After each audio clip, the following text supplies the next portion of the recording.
Welcome to Totally Abstracted. I'm Michelle, and today we're exploring something essential to expressive abstract landscapes: how to choose colours for your mood. We all know colour is powerful.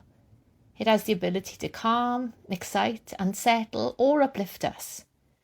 But when you're standing in front of a blank surface with your paints in front of you, how do you intentionally select colours that will evoke the emotion you want to express? That's what we're exploring today. Practical, intuitive tips to help you choose colour palettes that carry emotional weight and support your creative voice. Colour isn't just decorative, it's emotional. It's deeply tied to how we feel. Warm tones like burnt orange, crimson or ochre can stir feelings of nostalgia, warmth or energy, while cooler colours like moody indigo, misty blue-grey or soft sage can evoke calm, sorrow or introspection. But these associations aren't fixed. Your personal memories, cultural background, and even what's going on in your life right now can affect how you emotionally connect with a colour. I often use soft rose with a cool blue when I want to express longing or quiet joy, because for me that combination feels like the early morning sky right before the mist lifts. It's subtle, poetic and full of possibility. So think about what colours resonate with your emotional landscape. What shades bring you back to specific moments or feelings in your life. Those are your most powerful tools for expression. So when you approach a painting, don't begin with what you want to depict. Start with what you want to feel. Ask yourself, what's the emotional undercurrent here? Is it grief, peace, hope, restlessness? Once you've got that emotional anchor, explore colours that mirror that feeling in you. Don't worry if it's not textbook colour theory. What matters most is your inner resonance. You could try this. Close your eyes and imagine that feeling as a colour wash. What shades come to mind? Are they soft and hazy, rich and vibrant, pale and faded? Let that be your starting point. Keeping a small journal of emotional colour associations can also be incredibly valuable. Not as rigid rules, but as a personal reference point. You might note that feelings of anticipation for you often appear as pale yellow with touches of warm grey, perhaps because it reminds you of early morning light before a day of possibility. Conversely, deep contentment after the day spent out in nature might translate to rich earthy browns with hints of moss green and dark blue. But these aren't universal associations, they're deeply personal. Your own emotional colour vocabulary might be entirely different, and that's exactly as it should be. One exercise that could be transformative is what I might call emotional weather mapping. Try spending a week noting how you feel at different points throughout the day and assign colours to those emotions. Not just obvious choices, but the specific tones and hues that feel authentic to your experience. You might discover that your anger isn't a stereotypical red, but a stormy petrol blue, or that your joy manifests as soft peach rather than bright yellow. This personal palette becomes a powerful resource when you're trying to express complex emotions in your landscapes. I'm also a big believer in limited palettes, 3 colours plus black and white. Why? Because restraint creates harmony. It forces you to dig deep into each colour's emotional potential, mixing nuances and layering tones that feel cohesive and intentional. Limiting your palette also heightens the emotional clarity of your piece. If you're trying to express serenity, a tightly curated range of soft neutrals and cool tones will likely see more than a chaotic rainbow of colour. Think of it like music. Mood comes through clearer when you choose the right key and not all the notes at once. A practical approach here that might help, and particularly to help overcome palette paralysis, is to try creating what we would call an emotional palette card. You could take a small card, index cards work perfectly, and on one mix 3 colours that together express a specific feeling to you. You could label it not with the colour names but with the emotion. Perhaps have a card for autumn melancholy, another for coastal exhilaration or forest quietude. And then when you're about to start a new piece, you can flip through these cards and select the one that resonates with what you want to express. Every colour you add to your palette multiplies the complexity of the relationships between the colours. Sometimes that complexity can obscure the emotional clarity you're seeking. So restraint and using a limited palette isn't really limitation, it's focus. And you can also think about value and contrast, as these are just as important when expressing mood. High contrast with darks and bright lights can add intensity and drama. Muted contrasts, like soft greys, misty blues or faded pinks, can create a dreamlike, contemplative atmosphere. Neutrals are also great mood makers. A pop of vibrant colour against a soft, earthy background can convey hope. An all-muted palette can suggest introspection or melancholy. Don't underestimate what a quiet grey or soft brown can say emotionally. You might notice in emotionally resonant artworks that the most powerful pieces often contain at least 60% neutrals. These aren't boring greys or browns. They're complex neutrals with subtle undertones that quietly support the more colourful elements of the work. There's a concept called the whisper and the shout. You can use this in approaching colour. The whisper is your neutral base, those subtle, complex tones that create atmosphere and space. The shout is your moment of more saturated colour that carries emotional punctuation. Both are essential, but many artists undervalue the power of the whisper. I use neutrals to create a contemplative mood that allows the occasional touches of colour to sing. You could try this. Take a piece that feels emotionally flat and add a layer of complex neutrals, not to cover your work, but to partially obscure and soften it. See how the mood shifts, how the relationship between your colours deepens. Contrast works in tandem with your neutrals. High contrast often speaks to emotional intensity or clarity, while low contrast can evoke mystery, memory, or tranquility. The fog-shrouded mountain has a different emotional register than the same mountain on a crystal clear day. Neither is more valid, they simply express different emotional states. Okay, here's another tip. You don't need a photo or reference to tell you what colours feel right. Memory is a powerful guide instead. Think about the times you've felt the emotion you're trying to paint and try to recall the light, the tones, the feel of the environment around you. We often trust our visual memory less than we should. We've been trained to believe that without a reference, our recall must be inaccurate.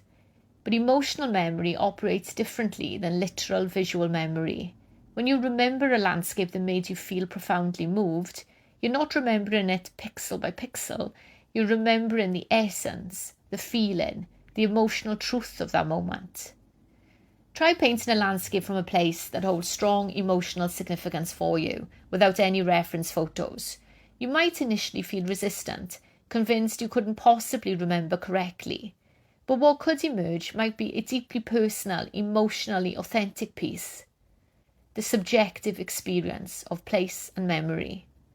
Imagine painting your childhood beach in colours that aren't objectively accurate.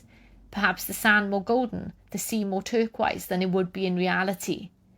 But your painting might capture the emotional truth of those childhood summers, the way the place lives in your heart. That's what colour memory is about. So sit quietly and recall a place where you felt a particular emotion strongly. Don't try to see it photographically, instead feel it. What colours emerge from that feeling?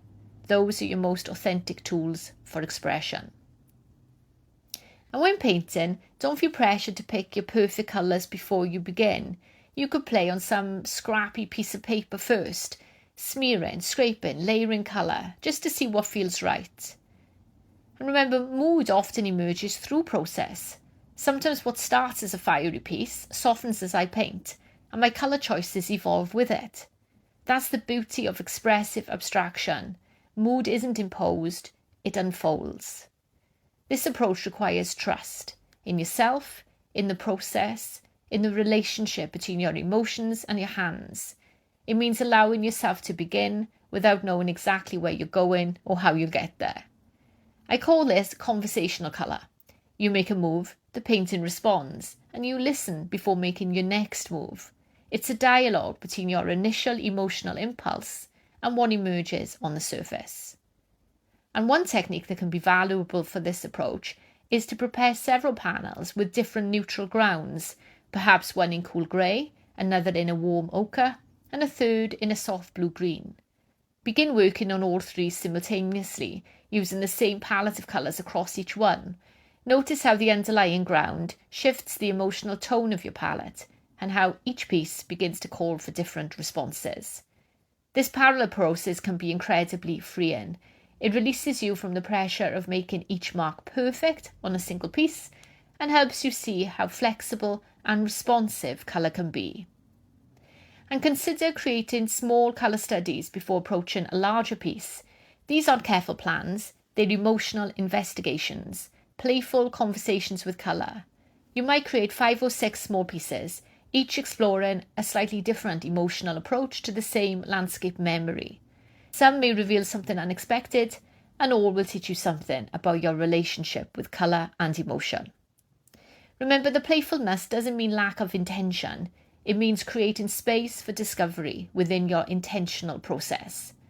And some of the most profound colour revelations can come from what initially seem like mistakes, moments where something unexpected emerges that speaks more truthfully than careful plans ever could.